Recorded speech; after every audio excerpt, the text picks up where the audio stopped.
without any further ado, I want to give a warm welcome to Betelhem Dessie, who is our guest speaker today.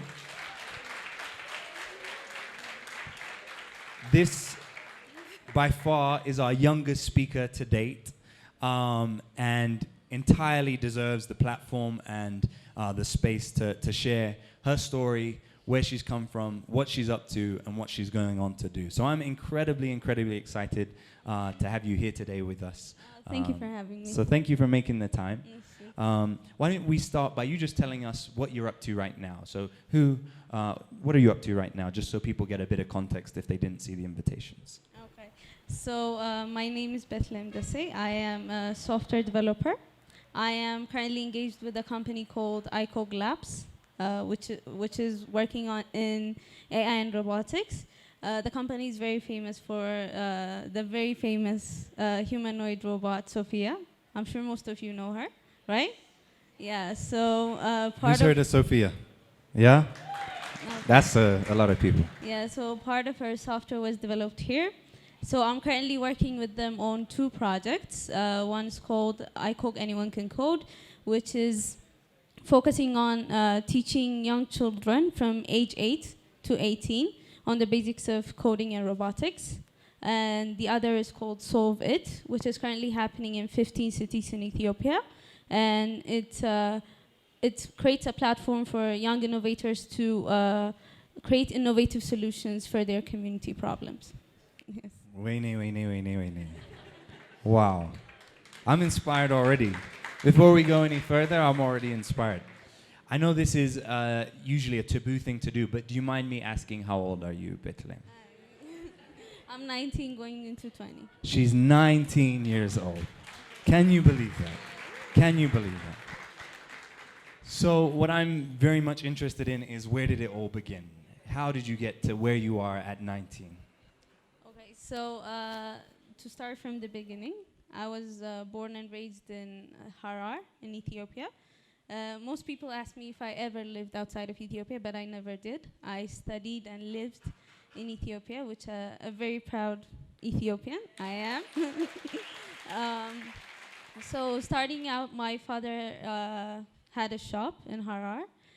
He used to sell electronics, mobile phones, etc. So we had one of the best spots in the city to sell electronics. So before even getting into computer or seeing a computer, my father would send me to music classes, even taekwondo. I have tried a lot of things.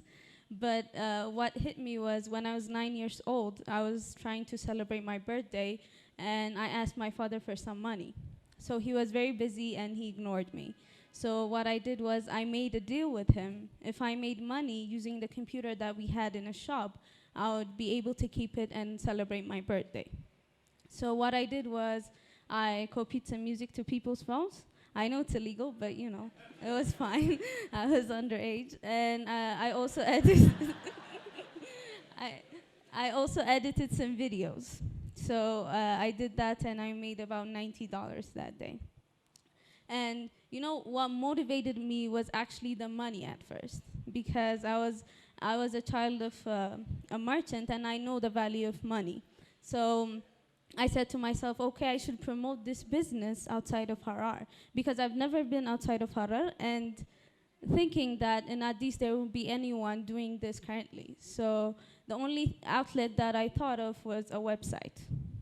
So what I did was I taught myself how to do a website using different books, and also I also had access to dial-up internet. So that's what I did, and that's how it all started out. So your first business started at what age? 9. 9 years old. I don't even know what I was doing at 9 years old. My goodness. So what was next? You created this website, and then what happened? Actually, I never uploaded it to the net, because I didn't even know what a domain name was or what hosting was. I only knew what HTML was and how to do it. So what happened next was I actually taught some people in my city about the basics of computer. And then I got the opportunity to meet the late Prime Minister, which is Mella Zenawi. And then I came to Addis to work in INSA, which is the Information Network Security Agency. Then I was able to develop my skills for working in real-life projects for different companies. After that, I also worked with Techno. I went to Bahar Dar. And now I'm here. Yeah, it's a long story, but yeah. You're 19. This is incredible, incredible stuff. So I'm trying to see how you fit it all in. So you were studying at the time, or doing school at the time, or running these things alongside school, or how did all that work? Yeah, I mean, school was always not really a priority. It was a priority till I was in grade 6.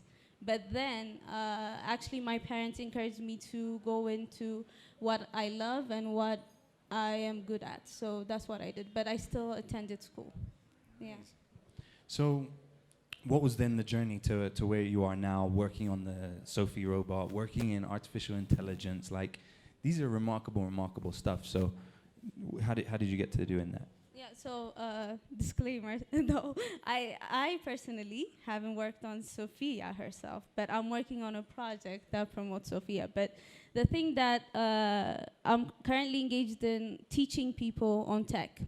So it first started out when, after I came from Bahar Dar from a project, I was engaged in a project called Girls Can Code, which was an initiative by the US Embassy. So I was teaching young girls coding, and seeing them feel confident and also very inspired, it reminded me of what I felt like when I first started coding. So that's why I started doing what I do now. Because while I was young, doing that, especially as a woman, I would say, I felt independent. And that's something, I felt freedom. So that's what I want to give other people. And that's why I started the project that I'm doing now, which is mostly giving people the opportunity to explore what tech is, and if they're interested, to get into it and do more stuff. Yeah. Amazing, amazing. Just remarkable what you're up to, and just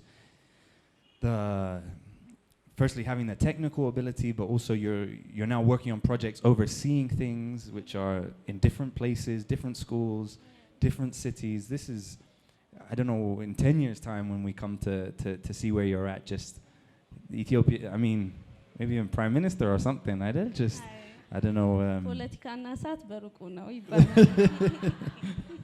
So in all of this, I mean, how much would you say this was something you were born with, and how much would you say this is learned and developed? And talk to us a little bit about the learning aspect of how you've got to where you are now.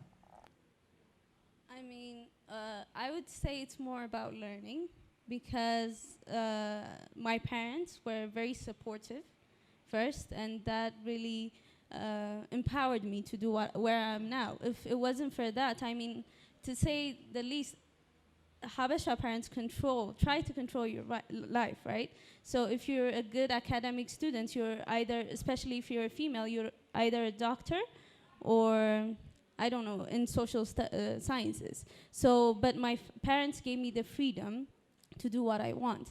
And also the community I was around, the people I was working with, I was surrounded by like-minded people, which I'm still now. So I would say it's more of a learning process. I wouldn't say I was born with it, because I have learned a lot since when I started and now. So I would say especially the community and the environment around me has supported me and got me where I am now. Brilliant. And so when you look at the future and your vision for what you want to go on to do, what do you see? I mean, this is actually what I want to do in the future, but more of not growing, but scaling it to other African countries, scaling our experiences and what we have done so far. And to be honest with you, the tech sector is starting to thrive in Ethiopia, but I wouldn't say we have startups coming in. We have tech talent, but I wouldn't say it is enough, because there are over, I think, 120 million people in Ethiopia, and there are a lot of problems. And if I asked you to tell me one successful startup, what would you tell me? Because there are a limited number of startups that are actually succeeding in the tech business. So in order to create that, you need to engage children and spark that interest while they are young. So I think this is what I want to do, and hopefully I'll do this in the future too.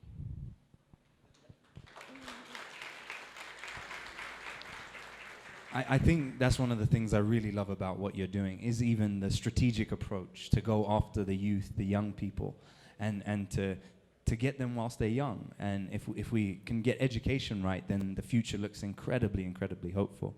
And just recently, the BBC did a coverage on you as you were even in a school talking to these young people about the stuff they're working on, and it was really, really remarkable to see. And so I think I love the strategic aspect of tackling education first and going after that. So tell me, who inspires you?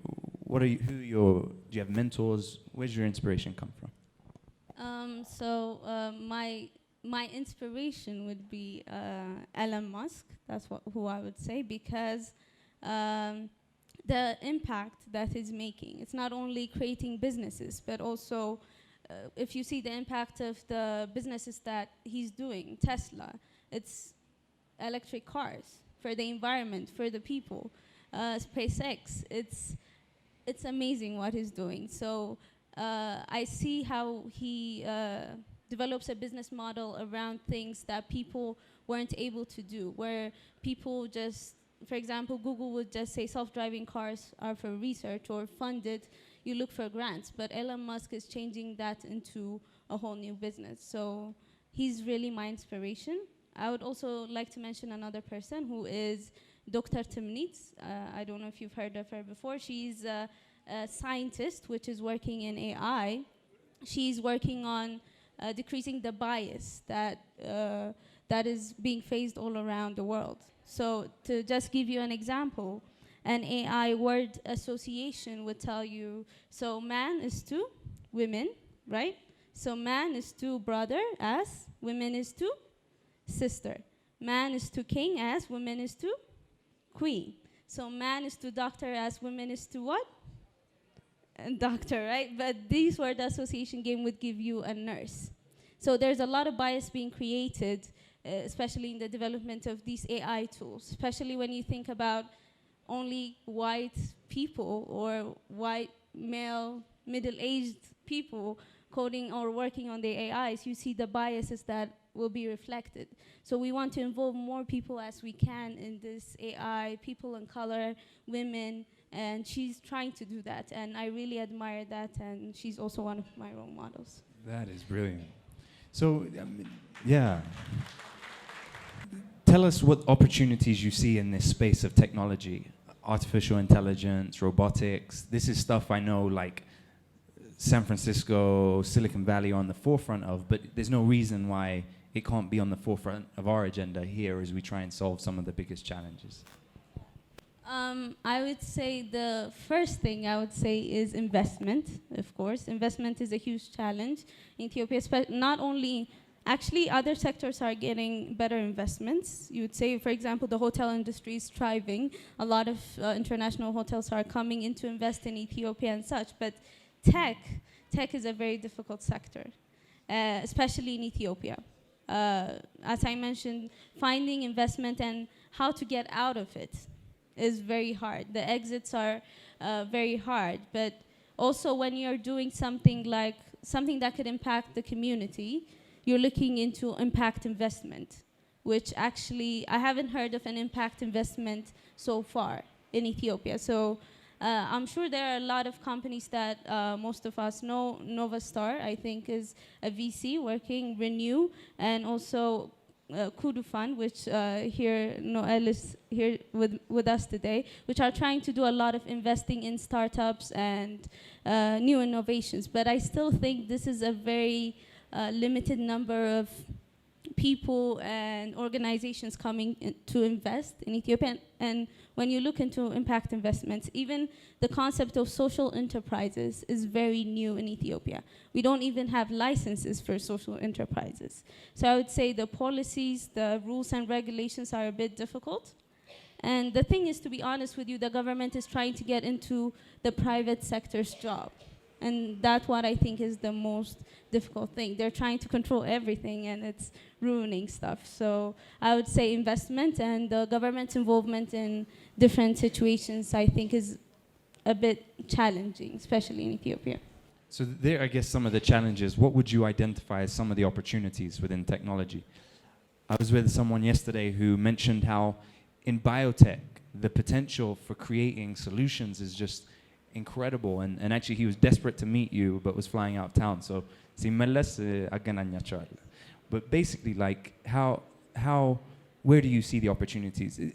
Just quickly, out of interest, who here is working in technology? Could I see? Amazing. Brilliant. So minority, but there are people here working in technology. So from your observation on what you see, where do you see the opportunities in technology? Okay, so I'm really, I went to Barcelona for the Mobile World Conference, and, you know, I was really intimidated when I got there because there was also a section for startups. They were presenting their new innovations that got seed funding. And I was very scared to get and look at them, but when I did, I mean, the potential that we have in Ethiopia is tremendous. I mean, the innovations that these people are creating are cool, but not really necessary, at least in my opinion. But there are a lot of necessary innovations that we need to do in Ethiopia. There are a lot of problems, starting from infrastructure, starting from services. What service do you know that delivers to your home? Right? How many applications do you have on your phone that are Ethiopian? I was discussing this with my Solvit team, and you know, the most popular app in Ethiopia is with Dase Mariam. You see how it is? Because how do you compete with this amazing applications that people are using that are not out of Ethiopia? There's a lot of things that are very unique to Ethiopia, right? So people are not trying to work on that yet. So there's a lot of potential in Ethiopia, more than I can even tell you. And there are even a lot more talented people. Especially, people only look into Addis. But the best innovations would come out of regions like Jimma, Mekelle, Bahar Dar, and other regional cities. For example, on our last year's Solvit competition, we had an oxygen therapy device, which when a baby is born prematurely, they are put in an incubator and they're given oxygen. But that oxygen is controlled manually. So this causes the infant to be blind over time if the oxygen is not monitored well. So these students from Jimma University made it so that it can detect the amount of oxygen in your blood and then give the necessary oxygen to the infant. So those things you won't even think of. Those things that are really necessary are just being developed and are just being started. So I think there's a lot of opportunity, a lot of potential, but of course there's still a lot of challenges. Even till this day, I'm very curious. I mean, ACC has a business model, we generate money, but Solvit, we look for funds, we look for investors, we look for grants. And I'm always surprised to hear, okay, this company has $1 million funding. I'm always surprised where the money comes from, right? There are a lot of opportunities, and I believe there's also a lot of money being invested. So I'm sure if you look into it, you'll find a way to, create a startup and be very wealthy in Ethiopia. Very nice. So I could be selfish, hold the mic, and ask all the questions, but I don't want to be, and I'm generous like that. So we're going to open the floor up shortly for you guys to also ask questions. So be thinking about that. But before we go on to that, so one big challenge is the information gap, finding information out about anything. I mean, when someone wants to create something? What's your interaction been with getting information to set up and grow the things you want to? I mean, in my case, the media has helped me a lot. That's what I would say. I mean, he was mentioning it earlier. Every time I go to any meetings, my dad would tell me to talk to the organizer, go speak up on the stage, even if I didn't want it. So he would convince me to go up on the stage and speak. And through that, since I was very little, I was promoting myself. I was talking about myself, and medias were coming to me saying they want to interview. Okay, interview me. This is what I'm doing. This is and that. So I would say the media has created a platform for me to find these people who are actually willing to invest. But I would say information is very difficult to find in Ethiopia, especially. I feel like they're like a closed community where things happen and they don't let it out. That's what I feel. But I mean, from time to time, I'm sure these doors will be open, and then we'll be able to see into it. So, and I myself, I'm trying to create that platform for other entrepreneurs. But I'm sure there are ways to look into it, but really, I'm not even sure myself. Yeah.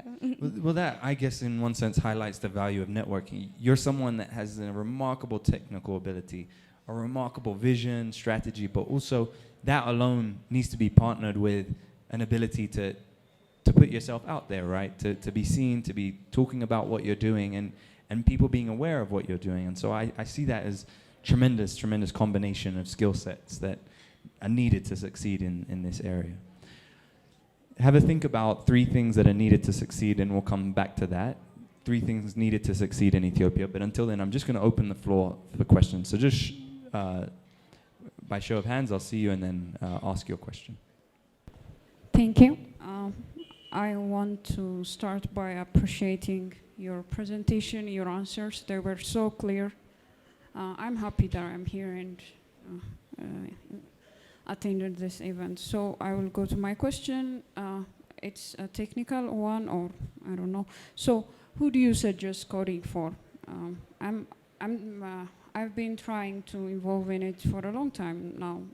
It has many challenges. That's what I have observed. Like, it needs a lot of patience. So who do you suggest coding for, and how did you keep going? How do you still keep going? I'm sure you have mentioned it in your answers, but I want you to give it some strength. And you said again you have been involved in real life projects. So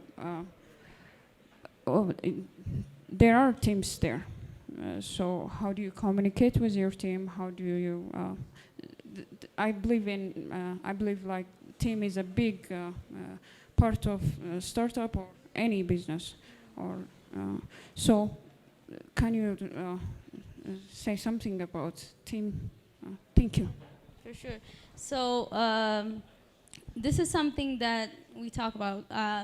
Coding is important to everyone, but not in the scale that we all need to know. We don't all need to know about AI or IoT and stuff like that. But someone said to me, you know how to write, right? But you're not necessarily a writer. So you don't need to be a computer scientist to know how to code. And there are a lot of things being created, especially, for example, we teach kids how to code. And that's because there are tools that are created to assist these children to know more about problem solving instead of just computer science. So I would say for any of you who are interested to start into coding, I would suggest Scratch, which is a very simple programming language. It's just a Lego type programming language. You can look it up and see where it goes from there. If it's not for you, it's not for you, but at least you know the concept. So that's what I suggest. And the other is teams are very important. And it's very recently that I learned that communication is even more important. So communicating with your team, communicating what you need, what you don't need within the teams are very necessary. And I would say that if it wasn't for my team, for example, in I don't really micromanage everyone, right? So I give them the responsibility to do what they need to do. And if not, well, obviously, then if so, we work together to make that better. You can't do everything, and that's why teams are important. Having the right people in your team could help you succeed. For example, the after-school programs that we do, the summer camps that we do are managed by a team of people. I don't even know how many schools that we have and what the names of school, because they're taking care of it, because I trust in my team. So having a team of people that are interested to work, especially share the same vision with you. My team always talks to me about, why aren't we opening a big school that only teaches coding and such? So you have to preach that vision to them whenever you can, so that you have an amazing team. So I think teams are very important. Yeah. Thank you, dear. I'm very much impressed with your presentation and all of that. 19, are you sure? Are you correct counting? I'm very much impressed. I have an 11-year-old son and other 2 younger children. Well, you have answered my question partly when you are addressing hers. Is it really skill or talent that matters most, or is it education and the exposure, the educational system that we have and all of that? So can you please reflect on the current educational system that we have, and then how the government, or at least parents, can go about addressing that and then developing on that? And then can you be, this is my first question, and my second question is, can you be more specific about what your, is it a startup yet, or is it already an established company? So how do you go about reaching out for children? How do you register them? And then the details of how the young kids get involved in what you do. Thank you. So first, about the educational system. So there was this conference, and I was asked the same question. What I think is, I don't think that we have a bad education system. It's just when these things are done, it's done based on, you know, for example, there are 10 million students, right? These 10 million students have different needs, different ideas. So it's based on the average need of a student that this education system is built on. So I don't think it works for everyone, but I wouldn't also say it's bad, because if you have a good basic education, for example, I have learned very well from my KG to grade 4. So I'm able to understand things when I read them. I'm able to catch on things if I want to learn about it. So I would say focus on the early years of a child education. And if the education system works for them, well, it does. But if not, I think it's better to look for other outlets in which you can engage your child. It could be very hard to find something that your child is interested in at an early stage. So if you have the access, give them the opportunity to explore everything that you could imagine. So that's what I would say. And well, the education system is very subjective to it. It works for some people, it doesn't work for some. So I would say look into more other innovative solutions to teach your child. And the other thing is, we reach out to children. As I mentioned before, we have after-school programs. We partner with people, we partner with schools to give after-school programs. Another thing is we have summer camps, which we launch every summer. It's the 3rd year now. And we also have other, when we give after-school programs, we also give free public workshops for those who are in public schools. So either if you're in the private schools or public workshops, we'll get there. But if we don't, you can definitely come to our office. We have an academy in which we teach children at our office. We're also going to recently open a center in Samit, which is going to have a full-fledged lab, which you all can bring your children into. And iCog-ACC and also Solvit are currently transitioning to a business. Now we're very confident that we know what we're doing. We have a business model that works. We are generating money for the past 3 years, so we know that we can sustain ourselves. So now we are moving into a business. So I would say both Solvit and iCog-ACC are now a business instead of a startup. Amazing. I can see all the parents in the room looking at you going, how do I get my kids to grow into you? And that question, I think, was leaning towards that. I'm a huge fan of yours. I do have two questions. The first one, on your latest interview with CNN, you mentioned you do have 4 patent rights, and I would love to know more about your patent rights, if you can make it on public. And you do have a little story with Prime Minister Abiy Ahmed when he was working with INSA. So I think that's inspirational.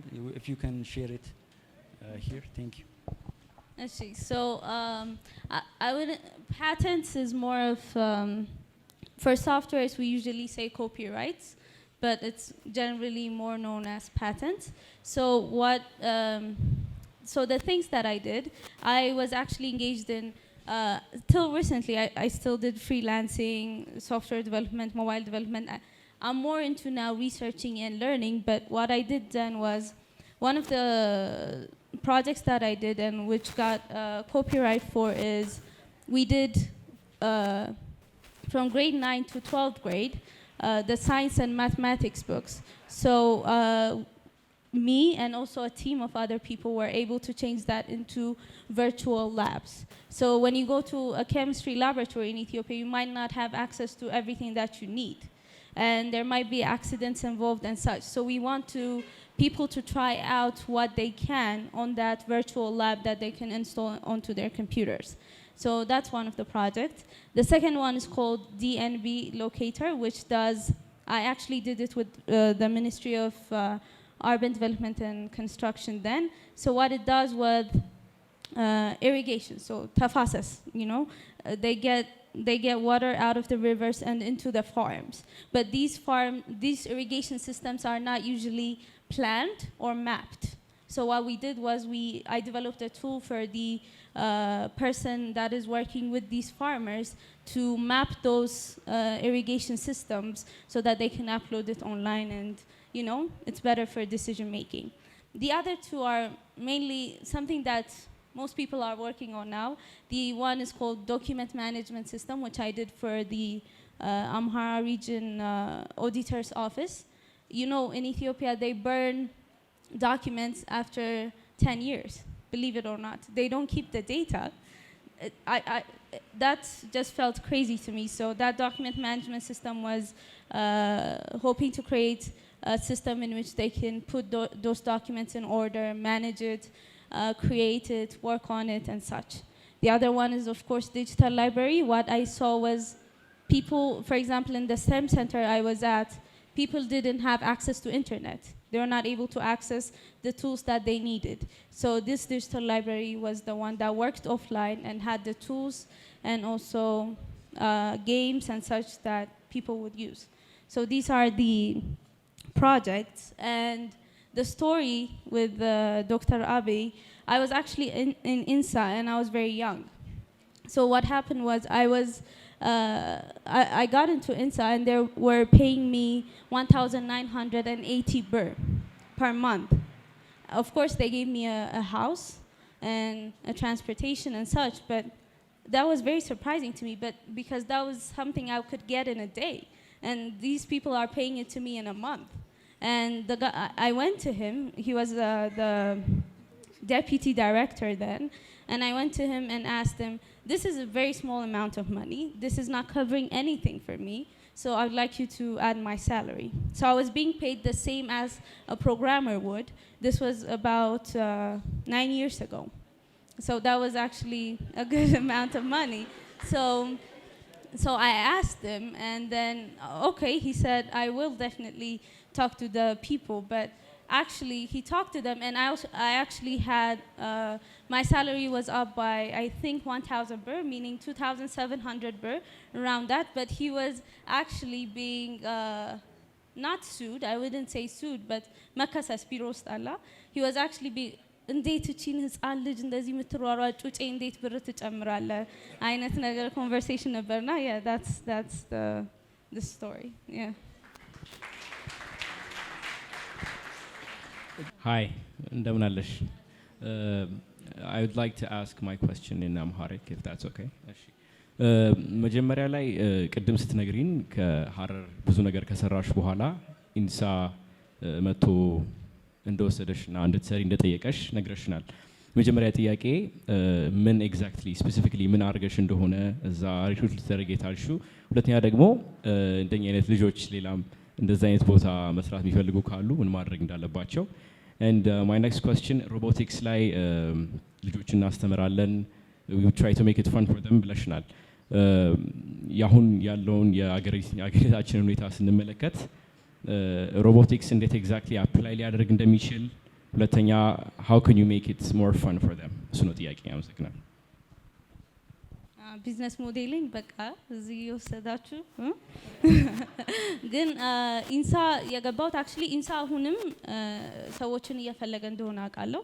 ታለንትድ የሆኑ ሰዎች ወደ ስፔሻሊ ሴኩሪቲው ላይ ስናይ ወደ 7000 ሰው ይፈልጋሉ to have ይሄ ሴኩሪቲ የሚባለው በተለይ ኔትወርክ ሴኩሪቲ ላይ ብዙ ሰዎችን ይፈልጋሉና I'm sure if you have ኮምፒቲሽኖችም ያዘጋጃሉ በየአመቱ። ስለዚህ ከፈለጋችሁና እንደዛ ድርጅት ውስጥ መግባት ከፈለጋችሁ ስቲል ኦፕን ነው ብዬ አስባለሁ። ነገር ግን በዛን ሰዓት እኔ የገባሁበት ምክንያት አንደኛ ኤክሰፕሽናል ነች ብለው ስላሰቡ እቺ ልጅ የት ደርስ ይሆን የሚለውን በማሰብ ነው።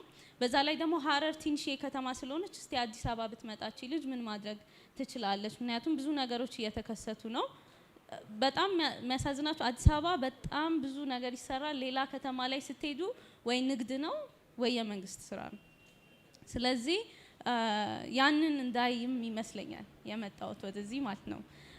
ከዛ ባለፈ አሁን ከሀገራችን ካለው ሁኔታ ጋር ስላችሁ ምንድነው አሁን ሀገራችን ያለበት ሁኔታ ስላችሁ ሁላችንም ኢንተርኔት አለን እንጠቀማለን አይደለ? we're in the same space. ግሎባላይዜሽን ነው። በኋላ መተው ሮቦቶች ኮንከር ያደርጉናል። እኔ በዛ አምናለሁ።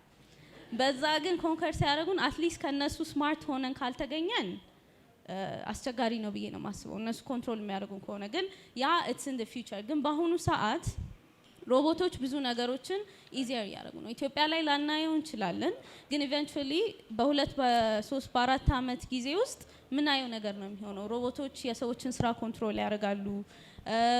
ኮንትሮል ያደርጋሉ ሳይሆን ኦርጋናይዜሽን ኢንዱስትሪዎች ውስጥ መግባት ይጀምራሉ። ስለዚህ እዛ ውስጥ የሚሰሩ ሰዎች ደግሞ ሌሎች ስራዎችን መፈለግ አለባቸው። ከነዚህ ስራዎች መካከል ደግሞ አንዱ ራሱ ሮቦቶችን ኦፕሬት ማድረግ ነው። ስለዚህ ኢቭን ማወቅ ራሱ መማር እንዴት ነው የሚሰሩት ብሎ ማወቅ በጣም አስፈላጊ ነው ብዬ አስባለሁ እኔ በበኩሌ። እና ደግሞ I mean it's the future።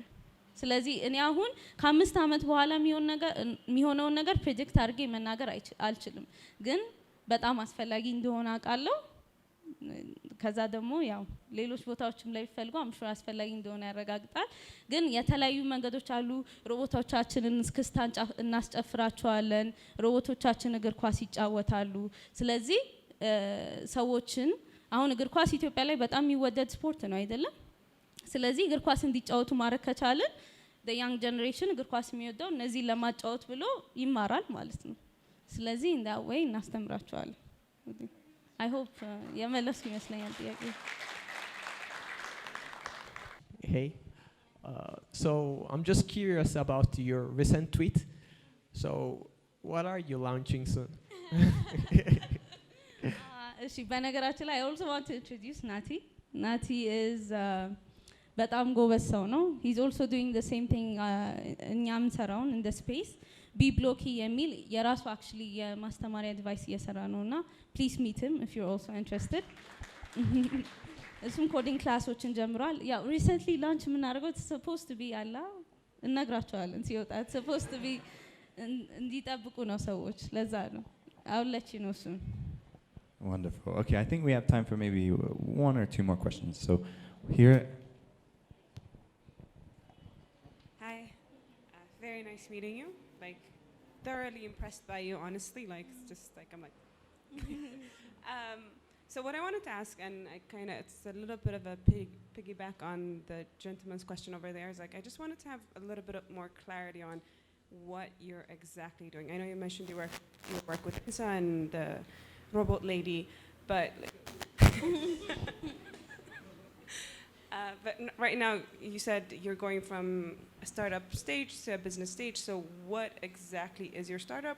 How was the process of getting into that? Building a team around it, so just kind of like the business aspect of it, of just going into like the idea phase to business phase to profitability stage. What exactly are you doing?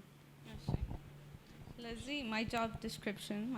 Job description. So I am currently a project manager for iCog-ACC until it becomes a business, and then I will be a founder and CEO of iCog-ACC. So Oh, come on. My job description would be, I don't really manage the day-to-day tasks of the project, but what I do is bring new projects in and then make sure they get the funding, or we figure out a business model around it, then transfer that to my team. So what I'm currently engaged in, I just finished working with the US Embassy to launch the new phase of the Girls Can Code project. So that was my activity, then done. Now I'm currently engaged in doing something that I really want to do since I was like 13, which is a bus. Instead of the seats, we put in the computers. And then we go around each city giving 100 hours of coding. So that's something that I'm currently looking into. It's very hard to find funding, to be honest, but I'm trying to lure people in and see what the impact is, because I'm doing this because there are not enough centers, in the country so that students can go and learn. Till those centers are built, you might need something affordable and mobile. So that's what I'm currently doing. And the other is, Solvit it's on its second year. On the first one, I was very hands-on. I was involved in developing the plans, the strategy, and such, but now I'm more of a project advisor. So a project advisor, what I do is, advise on things that are happening and occasionally give trainings to different cities. Tomorrow I'm going to be in Jimma, so I'm going to give these trainings, but mostly my role on Solvit is just advising on how it goes and where it should be and such. And you said from idea to a business, I would say, even while teaching in startups, in Solvit, we say that in startups, you're just figuring out what works for you. So starting from, it has been 3 years since we have founded it, and since we found it, we have been trying what works and what doesn't work and such. So now we exactly know what works, and we're able to generate money, as I mentioned before. So that's how I would say it's a business now, so yeah. Excellent. So we are running out of time, so I'm aware there are lots and lots of questions, and we do want to leave room for networking and stuff at the end. So I'm going to push it and just say 2 more questions. We'll go for Imu over there, and then this guy's been waving at me quite vigorously. So let's do that. Whilst we do that, just quickly, 3 character traits to succeed in Ethiopia that you think we need whilst we go over there. The first one, I think, not only in Ethiopia but in other countries, is grit. You have to be very perseverance, I think. Yes. So I think it goes together, because if you really push, things will happen to you. Things will happen.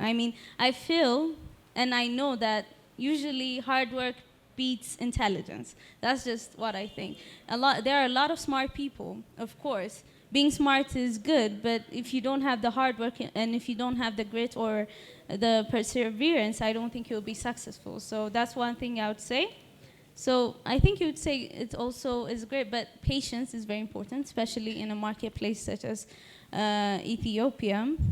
And the other one is you have to be a lifelong learner. You have to learn, you have to read, you have to connect with people. What works for you? Is it having conversation with people? Is it reading to books? So whatever way works for you, I believe that you should be a lifelong learner to succeed, not only in Ethiopia, but also in other countries, I would say.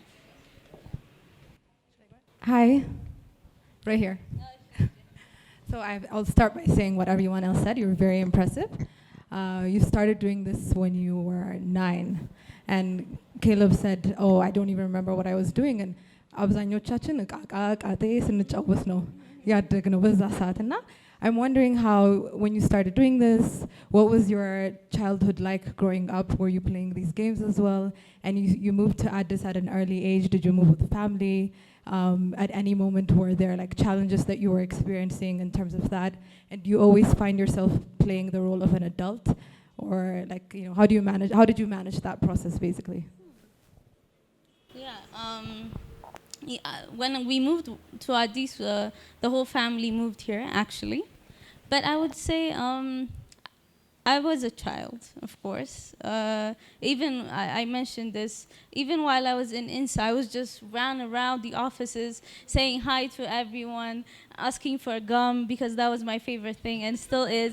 And I think I was a child, but when you're exposed to people that are actually doing great things, and you talk to them and you think, okay, this is not actually really that relevant. Spending this much time doing, I wouldn't say childish stuff, but doing the stuff that I used to do, is it really that important now? Because I feel like I see other bigger things. That's what I feel. And I think childhood is very important. But also I have had a very good childhood. I had childhood friends. I mean, I went to my old school I think 2 months ago. And I had photos. I was a very naughty kid when I grew up. And I had a lot of fun in my childhood. But after I came to Addis, I was very exposed to the scene, the tech scene. And even, for example, when I first went to INSA, you know how people say coding is not in a dark room and blue screens, but that's exactly what I saw.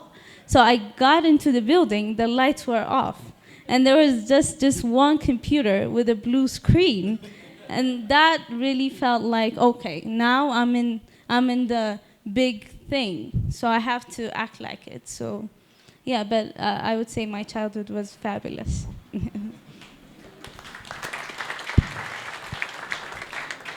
Thank you very much. Really inspiring story. It's not just for young people, but you're a role model for adults too. Yeah. So my question is, I feel your frustration towards a lot of things that are happening, our current situation, where we are right now, where the country is. And it feels like you're building this army of young, not army, but young entrepreneurs, young programmers. But what's your plan towards adults, like to include adults? It feels like you're leaving the older people outside. Actually, for the adults, what's your plan for the adults? That's his question. So actually, Solvit is for ages from 18 to 28. So that's the age group that we're targeting, and in ACC we're targeting age groups from 8 to 18. But even I was thinking the other day, I was saying, okay, we need coding for parents too, right?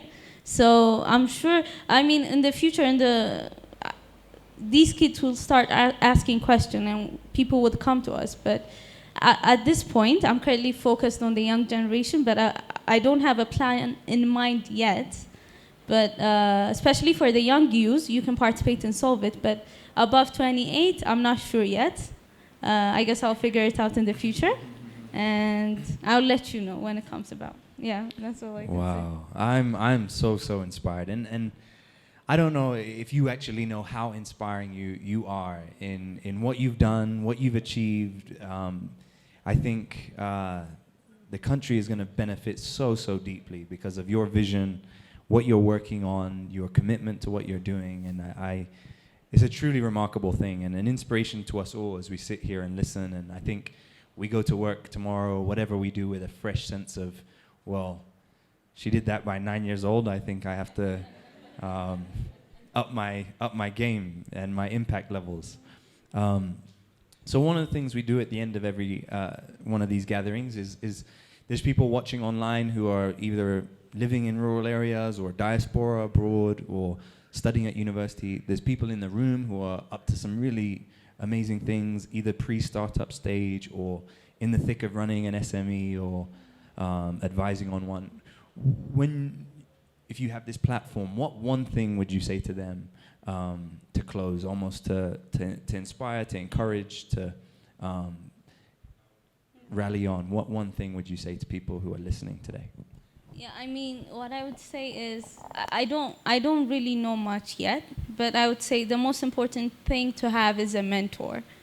Find yourselves a very good mentor that will help you out in any way that you can, because if it wasn't for example, in iCog Labs, we have the CEO, which is Getnet Asafa. He's a very visionary person. So we always talk. For example, now we have developed this Excel sheet with a list of deals, with priorities, how to contact them, how to reach out to these people, what's our business model like. So having a mentor, not even someone who knows better than you, but someone who can support you through your journey, someone who will tell you that you're doing the right thing. It might be his wife, for example. It might be your sister. It might be your brother. It might be someone that supports your vision. I would say get that someone, work with them, and be an inspiration to other people. So that's what I would say. Can you be my mentor?